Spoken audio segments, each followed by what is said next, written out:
Loops part 2, let's jump right into it and start where we were ending last time. We looked at this problem, converting miles to kilometers. We were given this output and basically said write a program to match this output. So it makes sense just to start right back here as a nice little stretching before the exercise. So let's revisit this problem. How many times did we have to loop here when we examined this output? We can see that we had to loop exactly 10 times. That we would start mile at the value 1, increase mile to 2 to 3 to 4, and go all the way to A, 8 to 9, and then 10. And once miles were 10, we would print that final conversion of miles to kilometers, and then we would exit the loop. So if you look up here at the code, we made a variable miles and we started it at 1, which was the first mile value we needed to print. Of course, before even looping, we printed the header information, which you see right here, miles and kilometers. And then what we proceeded to do is we wanted to loop. Now, how many times did we want to loop? Or we wanted to keep looping until when or while what was true? As long as our mile value was less than or equal to 10, we would keep looping, right? So as long as miles was less than or equal to 10, keep on looping, keep computing the kilometers, and keep printing. So what we did is we would take the current mile value, which was 1, we multiplied it times this conversion factor, 1.609, to achieve kilometers. And then we printed that result. And this is right here, the result of printing 1 mile and its equivalent kilometer. Then we incremented miles, and now miles became 2. And we're right here. Was 2 less than 10? In fact, it was. And we simply rinse and repeated. We repeated this process 9 more times. Computed the kilometers, printed that result. So here we have 2 miles is 3.218 kilometers.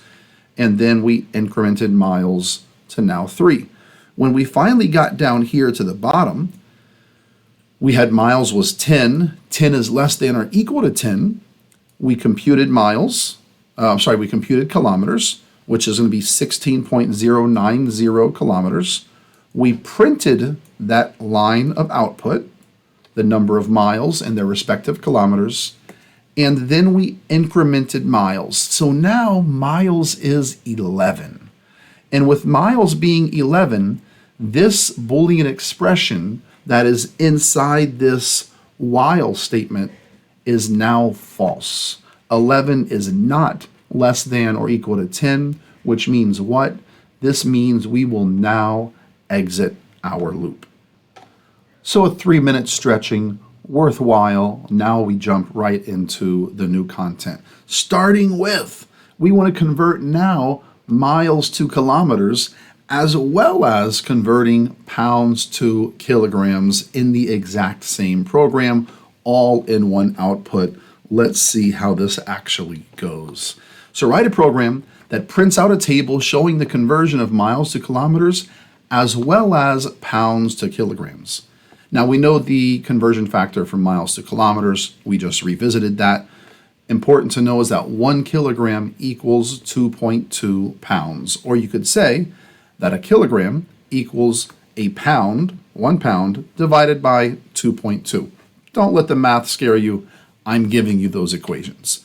The value in kilometer should have 3 digits to the right of the decimal. The value in kilograms should have 2 digits to the right of the decimal, which means we're going to use formatted printing. As always, problem-solving phase before we try to code. So the easiest thing to do with these problems is just to start by examining the output. So here is what we want to come up with.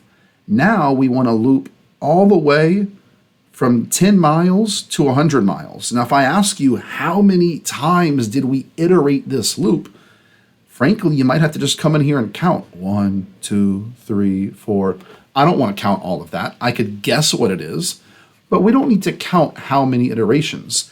Instead, we can just say, well, I realize that miles starts at 10. It's going to keep looping all the way until it equals 100, and the mile value will increase by 5 at every iteration of the loop. So that's good enough for us. We can use miles as our loop variable, and we're going to stop looping once miles is no longer less than or equal to 100. Or stated another way, we will continue looping as long as miles is less than or equal to 100. So if miles is 80, we're looping. If miles is 85, we're looping. If miles is 90 and 95 and 100, we keep looping. Once miles goes over 100, we stop looping completely. Now, notice thus far I'm only talking about miles and that conversion to kilometers. But on that same line, on every single line, I also need to do what? I need to print out pounds as well as their kilogram, that respective kilogram conversion. How do I do that? Well, I'm already going to be looping this many times.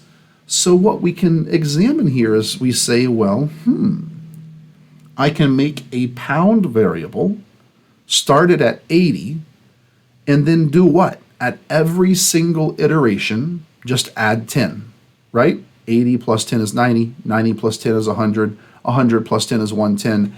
At every iteration, we merely add 10 to the pounds value, and then we make the conversion to kilograms. We print that result.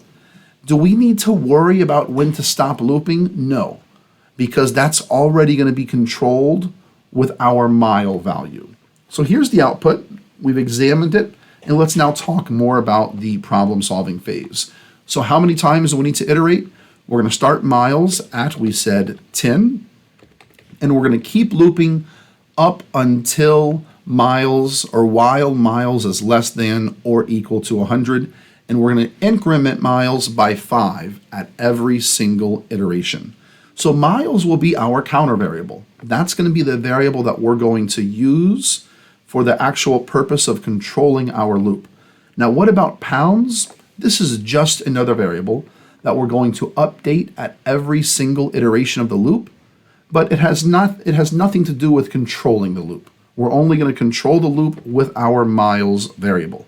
So at every single iteration, we simply compute the number of kilometers, we print the result, we also compute the number of kilograms, and we print that result.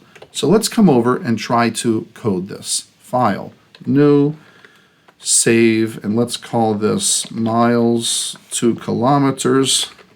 It's a long name, and pounds to kilograms. Let's go. So it might be easiest to come all the way back to this output and study this. Here we have miles, kilometers. Let's start by just printing the header. So print the header. And you absolutely should be coding along with me as I code this up. So print the header. We want to print what? We want to print miles, followed by how many spaces. We can try to guess this. 1, 2, 3, 4, 5, 6, 7, 8, 9, 10. It looks like 12, which is what we had on the previous program, I recall.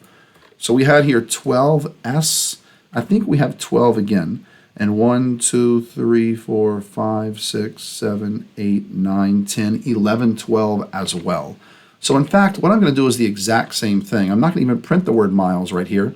I'm going to say, let's print a placeholder, followed by another placeholder, followed by a vertical line, which is this vertical line, followed by 2 spaces, followed by a placeholder, followed by a placeholder.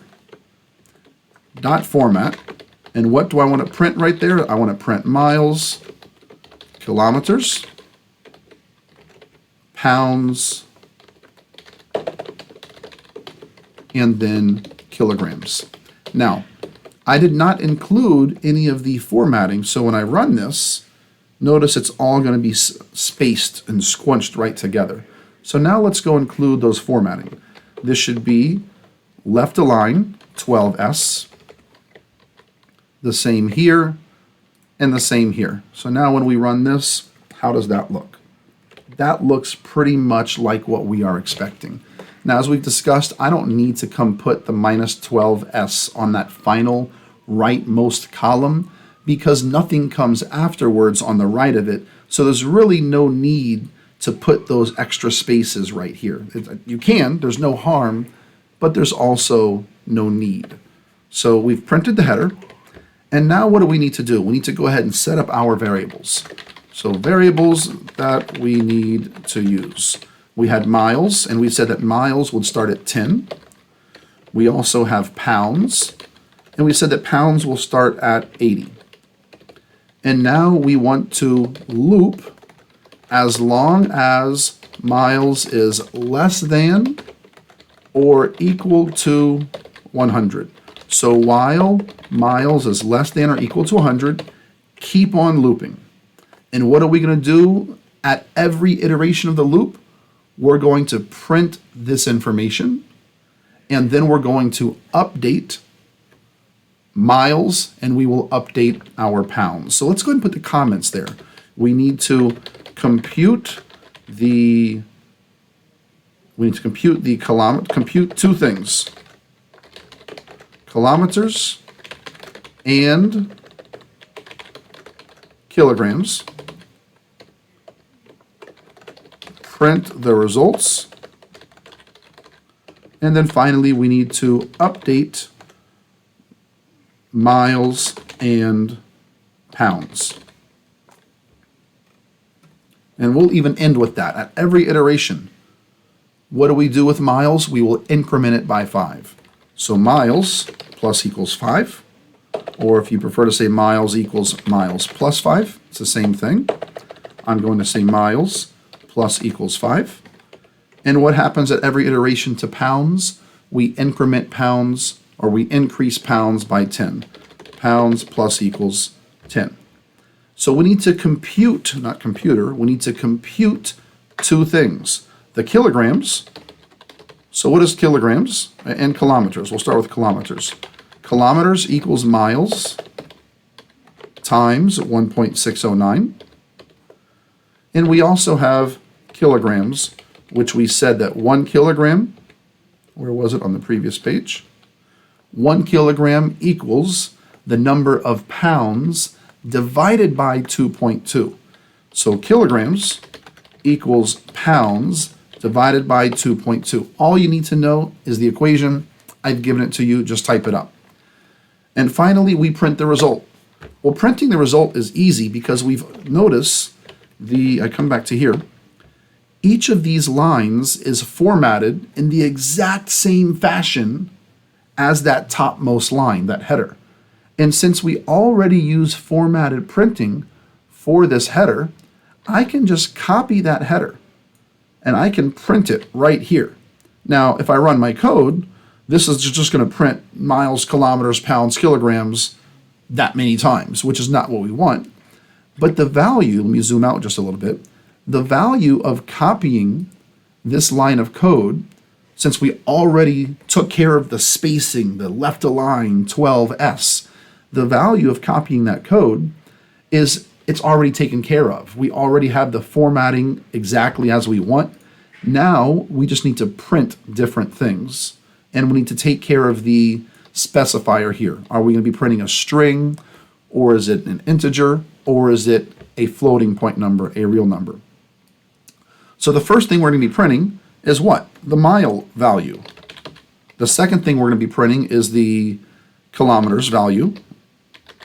The third thing we're going to be printing is the pounds. And the final thing we're going to be printing is the kilograms. So for miles, it's still going to be left aligned 12, but it's no longer an S, it's a D because miles is integer. For kilometers, it's still left aligned, but now it's going to be F. And I believe it said we want 3 digits to the right of the decimal, so it will be 12.3 F. Let's confirm. Kilometers should have 3 digits to the right of the decimal. And now we look at pounds. Pounds should also be left aligned, but it's going to be as well an integer. And then finally we have kilograms. Now I don't need to put here colon 12.2f. It doesn't need to be 0.2f, but I don't need the 12 because, again, that extra padding on the right, that extra spacing, that's only for the purpose of aligning the column that follows. Well, since there is no column that follows, there's no value of putting the 12, so I can put just minus point, I can just put a left arrow 0.2f. And when we run this code, we get precisely what we were looking for. Now, one more time, again, if I put 12.2f, there's no harm, right? Notice the spacing right here. It's literally only printing what I've asked it to print. When I put 12.2f, there's no harm. What it does is it simply prints this over 12 spaces. You see, I can highlight all of that. And here we have 5 characters that are being printed, and Python's also printing an additional 7 spaces for a total of 12 characters. There's no harm, but the only value of doing so is really when there's a column that follows. Since there's no column to the right of that, there's no real need, and I can just print 0.2f. And there we go. We have solved the first one. Does that look like the solution that we have here? Let's take a look.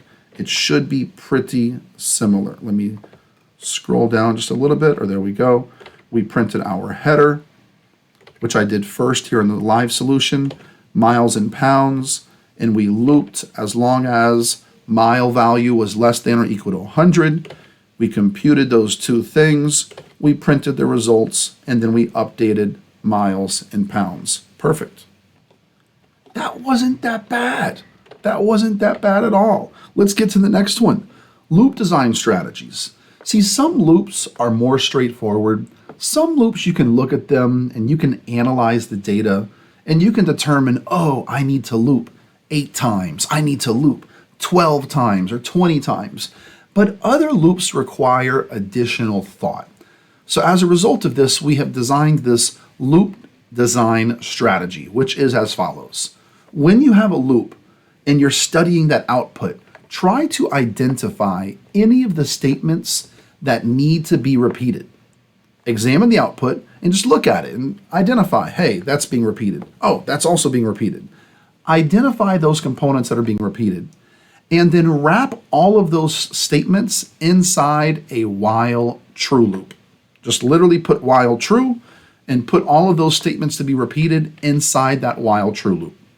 And then the final step is once you put it in that while true loop and you run it and you confirm it's working and you confirm it's being repeated, but then it's being repeated indefinitely for infinity because it's a while true, it will never stop. But once you've confirmed it's working, then finally we go back to that while true and we code up the loop continuation condition, as well as we code up any other lines of code that are needed inside the loop for the purposes of controlling our loop. All that said, now let's look at an example where we can try to employ this loop design strategy. The famous number guessing game from childhood. I have a number from 1 to 100, and you need to guess that number in as few guesses as possible. So your program should generate a random number between 1 and 100, and then you're going to ask the user to guess that number. And you're going to tell them if their guess was too high, was their guess too low, or if they got the guess correct, if they guessed the number correctly. And you're going to keep playing as long as they guess incorrectly. So if they guess too high, you're going to say too high. Then they guess again, still too high. Guess again, now it's too low. Until they try to hone in on that answer, and the program should stop once they finally guess it correctly. So let's go. Problem solving phase always starts here. We want to examine the output. So here's a sample run of the program. We can see we're going to print this header, number guessing game. We're then going to print to the user to guess a number between 1 and 100. And then we have what follows, where we ask them enter their guess. They entered 50. 50 was apparently too low because if you come to the bottom, we can see that the number that was generated by the computer, the random number was 92. 50 was too low. The user guessed 75. That was still too low. The user guessed 87. That was still too low. The user guessed 93, that was too high, and so on. So we want to examine this output and try to follow that loop design strategy. So before we even get to the strategy, which I'm going to come to on the next slide, I want to actually go start the program, but not the logical components of the program, not the looping portions of the program. Just I want to go ahead and import random and print out the header. So let's make a new program. Let's call this number guessing game. And here we go. We need to print this entire row of asterisks. So print the header. And we have a lot of these. I don't know how many. I'm not going to go count it. That seems more than sufficient. And we need to print out another row of those asterisks. In between them, we need to print out, it says number guessing game with an asterisk on each side. So number guessing game. And I want this to match up. So let's see, approximately that many. Let's come right here. Paste. So I have one extra one, so I'm going to go ahead and paste it. I want it to be aligned and perfectly centered. There we go. All right. What else do we need to do? We need to come up to the top. We need to import the random module. So import random. We need to generate a random number between 1 and 100. We should all know how to do that. Let's call it random num equals random.randint 1, 100. So now we have our random number. And now we want to also print to the user, guess a number between 1 and 100.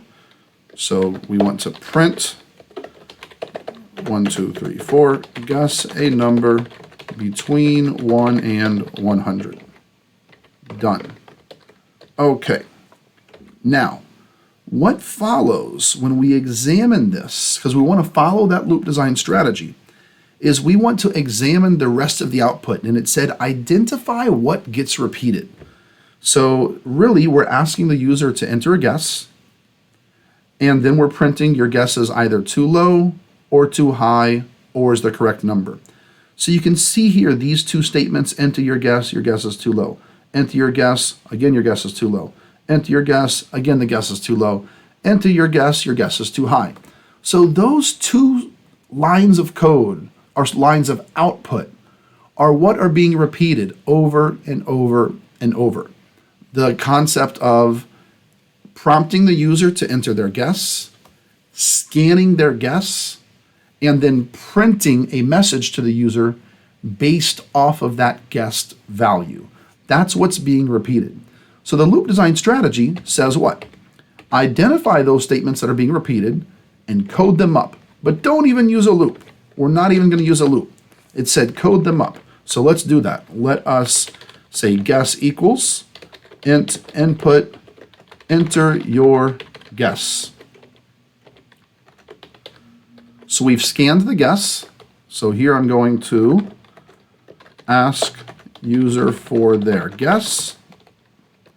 And now print a message to the user. What's the message going to be? If the guess is less than the random number, so if the random number was 80 and they guessed 50, what should we tell them? We should tell them print your guess is too low. Your guess is too low. And there's no period. I want to match it perfectly. Elif if the guess is greater than the random number. So if the random number was 20 and you guessed 50, we would print to them, print your guess is too high. And then finally, if the guess was not less than, if it was not greater than, the only other option would be that the guess would be equal to random number, right? There's only one other option, in which case there's no value even using elif. We should use else, and I'm going to change that, but I just wanted you to see that that was the third option. And so now we're going to finally print. When they get it correct, we will print yes, the number is placeholder dot format random number. So here we go. And this right here, as we said, really just should be else. So the loop design strategy said, simply identify what needs to be coded up one time, what's being repeated, and code it one time without a loop. So let's see if that even worked. Enter your guess. Oh, see it. What I already noticed, I didn't put the spacing. Let me go ahead and fix all of that. 1, 2, 3, 4. 1, 2, 3, 4. 1, 2, 3, 4. 1, 2, 3, 4. Let's run it again. Enter your guess. 50. Your guess is too high. Enter your guess. 80. Your guess is too high. Now every time it's generating a new random number. I don't know what that random number is. Enter your guess. 20. Your guess is too low. It looks to be working, right? We're just running it. There's no loop involved. We just want to make sure it's working for one iteration. Now, what does the loop design strategy say? Once we've done this step, which I'm now showing you on the slide as well, right? Identify what needs to be repeated and code it once. What does the second step of the strategy say? To wrap all of those lines of code inside a while true. Not everything. Wrap what inside a while true? Only the parts that are being repeated, which is this. So I'm going to highlight what's being repeated. I'm going to hit tab. So now it's been indented over. And then here on line 13, I'm going to click enter and I'm going to type while true. Which basically means even if I guess the correct number, this is going to keep on looping indefinitely. Let's run it. Enter your guess, 50. Your guess is too high. Let's guess 25. Guess is still too high. Let's guess 12. I'm really just dividing that remaining search space. Still too high. Wow. Let's guess 6. Still too high. Let's guess 3. Gee whiz. Still too high. Let's guess 2. Yes, the number was 2. But notice it's asking me to guess again, 2. I'm like, yes, the number's 2. Dang it, why aren't you stopping? Well, it's not stopping because we did a while true. But that's okay. We wanted to confirm it's working. Let's run it again. Now it'll be a new random number. 50, your guess is too low. 75, your guess is too low. 87, gee whiz, we're going the opposite direction. Your guess is too low. What's next now? How about 94? Your guess is too high. 91, your guess is too high. We're really left with 88, 89, and 90. Let's go to 89. Too high. 88 has to be the number. In fact, it is. So notice, again, it's just going to keep asking me over and over and over because we haven't exited the loop. But that's okay. The value that we just got is we can see it's working. So the easiest thing is now left. Just figure out how do we exit the loop. And now let's go back to our problem. Code the loop continuation condition and any other statements that are needed to exit the loop. So in this problem, we want to keep looping as long as what is true, right? Let's put a comment here. Keep looping as long as the guess does not equal the random number. That's exactly the condition that we want to use to keep looping. So let's type that. Let's type guess does not equal random number. And you might think, cool, that was easy, let's go. And you run this. Well, when you run it, what happens is Python says, excuse me, on line 15, you can click it. Line 15, it highlights it when you click it. Python says, I don't know what guess is. And you're like, what are you talking about? I have guess right here. And then you realize, maybe you're confused at first. And then you realize, no, that was a big brain moment. We have guess right here on line 17, but on line 15, Python doesn't know what guess is at that moment. So you're like, what can I do So we want to keep looping as long as guess does not equal the number. The challenge is that the user only makes a guess from inside the loop. The consequence is that this variable guess is not understood by the Python interpreter on line 15. Here on line 15, Python's like, I don't know what the hell guess is, because guess is not defined until line 17. The solution is just define guess before the loop. It's kind of like a hack. We're going to define guess here above the loop and initialize guess to a guaranteed wrong value. So we'll say guess equals -1. And now our program is complete. If I run this, let's give it a go. 50 is too low, 75 is too high. So now we're getting a middle option, which is good. 62 is too high. Let's go to 56, too high. 53 is the number, and boom, our program stopped, which is exactly what we want. Let's go, worked perfectly. So I want to talk about, though, one more comment on this guess equals -1. Notice I said let's initialize it to a value that is guaranteed to be wrong. What do I mean by that? Well, what if I had put guess equals 25? Or if we had put guess equals 1? Well, by putting guess equals 1, you're taking a risk, a chance that you'll never even enter the loop, because what if the random number was 1 right off the bat? You'll never even enter the loop because the value that you initialized guess at happens to be the random number. So you want to make sure you put the value for guess to be a guaranteed value that could not have been correct. So we have one more problem.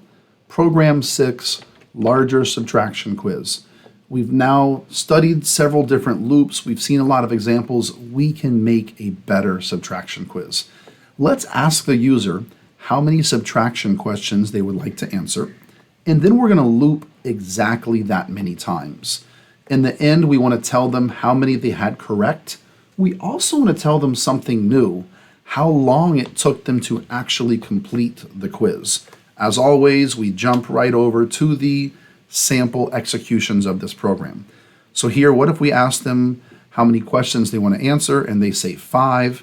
We will then ask them 5 questions.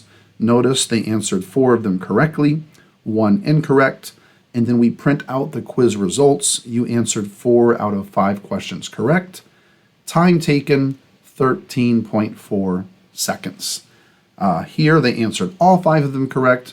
Time taken, 5.4 seconds. The only thing really new here, this is really just a good practice problem, but the new thing here is the time. How do we do that? So I'm going to come over here to the trusty old garbage program. And how do we time a program? Well, the first thing is we have to import the time module. So import time. And after I've done that, check out what happens if I do the following. I'm going to print time.time, and I put a pair of parentheses right there. And look at what gets printed. Some really big number, like really big number. Let's run it again.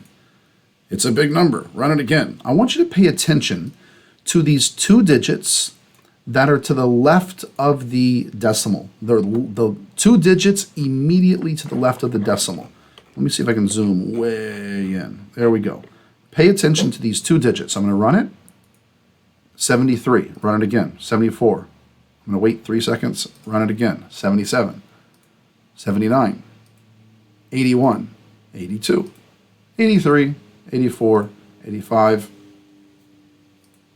88. What's going on? I'm waiting a few more seconds. Now we're in 90s.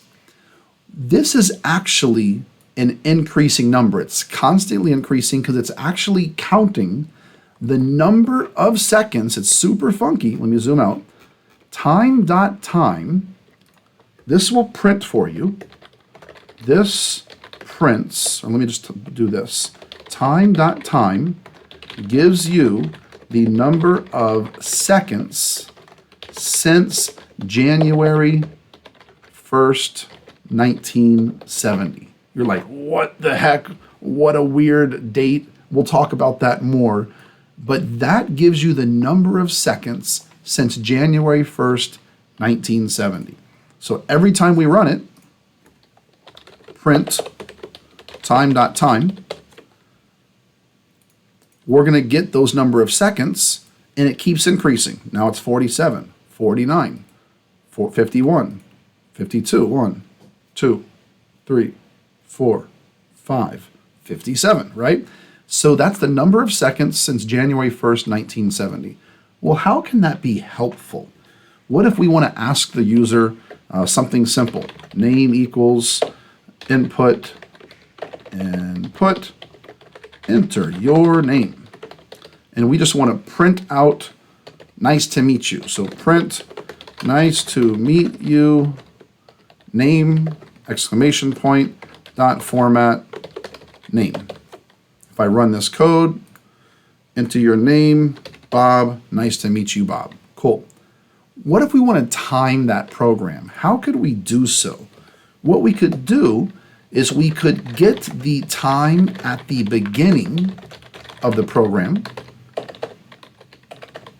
So I could say time start equals time.time.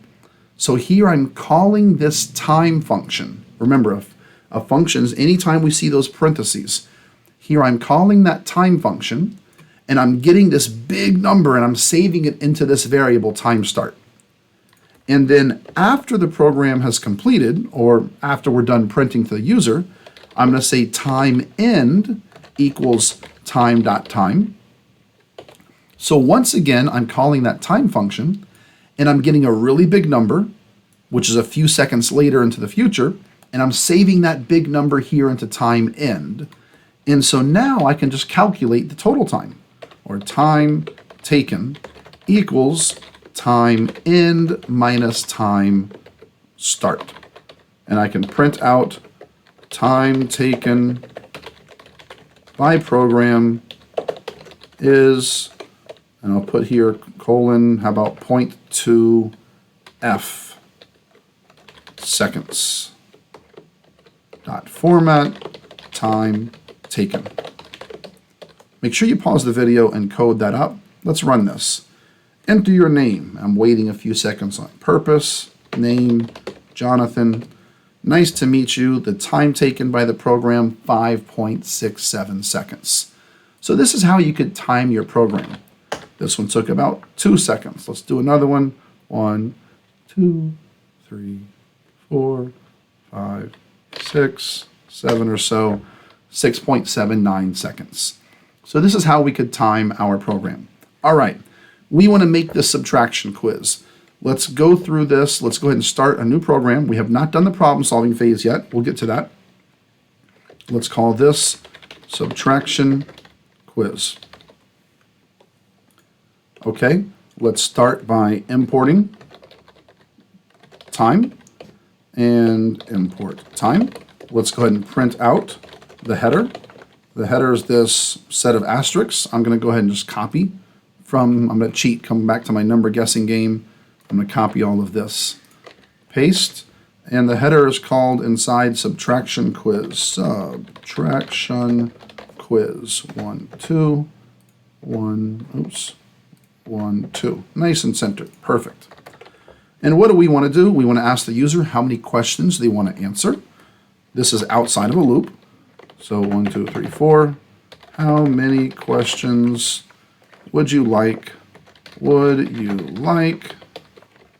to answer? To answer. And we're saying anywhere from 5 to 20. Colon, space, and I want to put end equals so I can end on that same line. And now I'm going to go ahead and scan in their choice. Num questions equals int input. So you know that I could have, of course, just put this right here. I could have put that inside the int input on that line, as well, but I just don't think it looks as clean, so I'm going to code it like this. Okay, so now we are ready to solve this problem. Remember, problem solving phase. So what do we need? We need to ask how many questions should be in the quiz. We just did that. For a single iteration of the loop, what's going to happen on a single iteration? If you look at this, we're going to print question followed by the question number. We're going to generate two numbers. We're always going to make sure the number 1 is not smaller than number 2, using that same storyline we've said. They're scared of negative numbers. We're going to ask them the question. We're going to scan the answer, and we're going to print if it's correct or incorrect. Now, also, we need to keep track of the total correct so we can print it at the end. So the loop design strategy says code it one time. So let's do that. Let's just code it one time. So we want to print out question 1, question 1. Did it have a colon? It did have a colon. Question 1, colon. Next line is we need to generate two numbers, which means I need to also import random.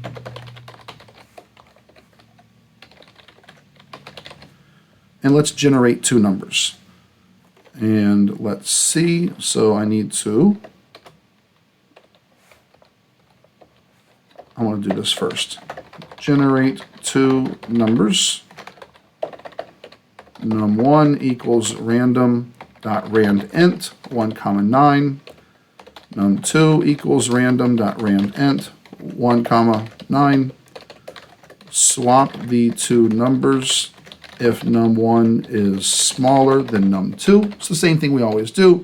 So if num1 is smaller than num2, we want to swap them. Num1, num2 equals num2, num1. Great. And then what comes next? Now we're ready to print. We want to ask the question. So we want to print out 6 minus 1 equals something. So blank minus blank equals, and now we want to leave the cursor right there for the user. Dot format, and I want to say here num1, num2, and that's perfect. And I'm going to go ahead and just actually not make this a print statement. I'm going to make this their answer. So answer, how about user answer? User answer equals int input. And let's see, 1, 2, 3, I need to match that up. So I'm going to go ahead and print the question within the input this time. So we've printed question 1, we've scanned the answer. We now need to compare the answer to the correct answer. So we can come right here. Correct answer is going to be, let's go ahead and save that. That's going to be num1 minus num2 is the correct answer. So now I need an if statement. This is all just to do it one time. We want to do an if statement to check if it's correct or incorrect. So if user answer equals the correct answer, we can now then print 1, 2, 3, 4, 1, 2, correct. Else we print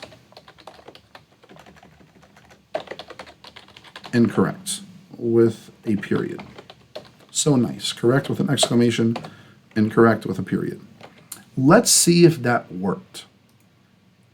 How many questions? It doesn't matter what they answer here.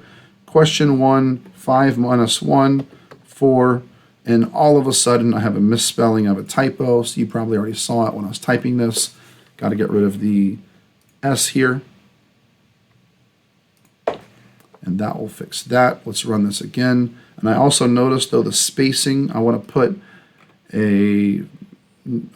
before question 1 a new line. In fact, really before every question. So I'm just going to come to where I printed out the question number. I'm going to put a new line right there. And let's run this now. How many questions? Question 1, 9 minus 5, 4, correct. Let's run it again. How many questions? Let's put incorrect. Perfect. It looks good. We're getting the correct answer or incorrect answer, or we're getting the correct output by printing incorrect or printing correct. Cool. What happens next? Let me zoom out. What does the loop design strategy say? It says code it one time. Code it up. I'm trying to bring this down. Code it up one time of the things that you want to be repeated, which is basically just this. I want to print the question number. I want to print the question. I want to scan their answer, and I want to print correct or incorrect. Do that one time, and then identify all of those lines of code, which is all of this right here, right? Generating a number, swapping, determining the correct answer, printing that question, scanning their answer, printing correct or incorrect. We want to do that multiple times. So I'm going to highlight all of it. I'm going to hit Tab, and then on the line above, I'm going to type while true. So now let's run this. How many questions do you want to answer? Let's say 5. Question 1, I put 0. It says question 1 again, I put 1. Question 1 again, 6. This will never end, right? And notice it also says question 1. So it'll never end, and it only gave an error because I hit a wrong key on accident. So it'll never end, and that's okay. But now we want to fix some of these things. We don't want to say question 1 every time. We want to print the count. Ooh, that means we need a count. So now we need to come up here, and we have variables needed for the program. We need a count variable, which starts at 1. We also needed that number correct, which will start at 0, of course, because we're going to count the number correct. So here, instead of printing just question 1, we're going to print question count. So dot format count. And also, if they get the question correct, we want to come in here and print correct, and we also want to say num correct plus equals 1. Let's now check that out. How many questions? 5. Question 1, 0. And we did not increment our count. That was super big brain. I love that.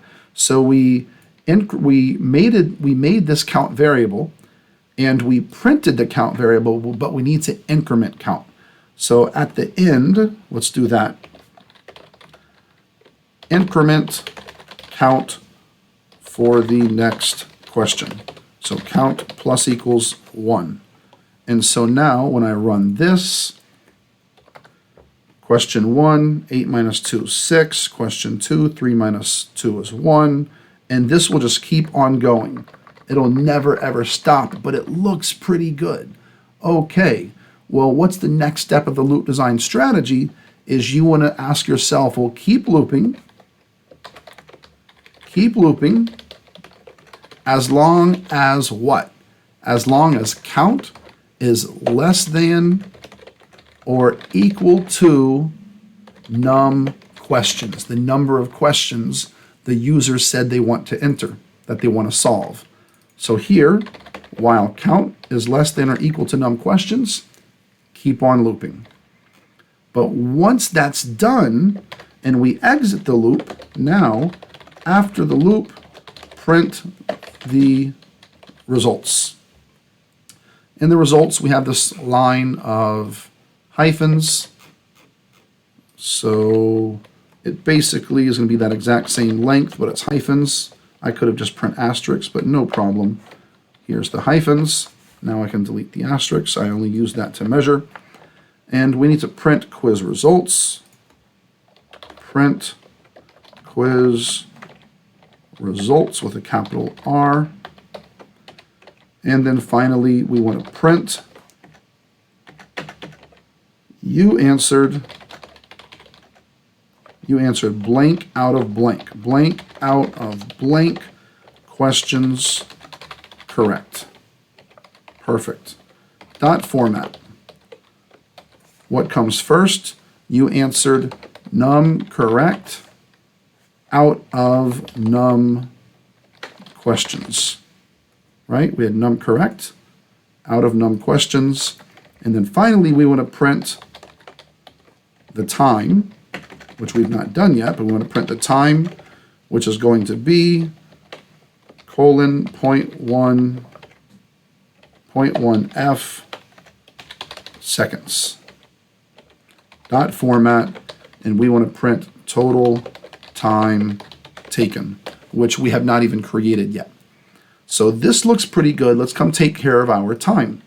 So now we need to start our time. So time start equals time.time. Once the program is done, we can say time end equals time.time. And now we can say total time taken equals time end minus time start. All right, let's run this and see what we came up with. I may have made some errors. Let's find out. Question 1, 7 minus 6. Let's miss one here. Let's miss another one here. And let's solve this one. So you answered 3 out of 5 questions correct. Total time, 9 seconds. Let's do this again. How many questions would you like to answer? 7. Question 1, 2. 3 minus 2 is 1. 8 minus 1 is 7. 3 minus 1 is 2. 7 minus 6 is 1. 7 minus 6 again is 1. 9 minus 1 is 8. Let's miss this one. And quiz results, you answered 6 out of 7 questions correct. 15.7 seconds. Here is the code. That's a lot. It's a big program for, the small amount of time. Make sure you've coded up that entire thing. Make sure you understand the loop design strategy. Make sure you understand the entire process. Here on the slides, I have a solution. It's effectively the exact same thing that I've shown here. In fact, I like some of this solution better via the usage of the correct answer and some of the other things we did. Make sure you're good here. As always, it's been fun. Leave a comment, ask questions if you need anything. Until next time, take care.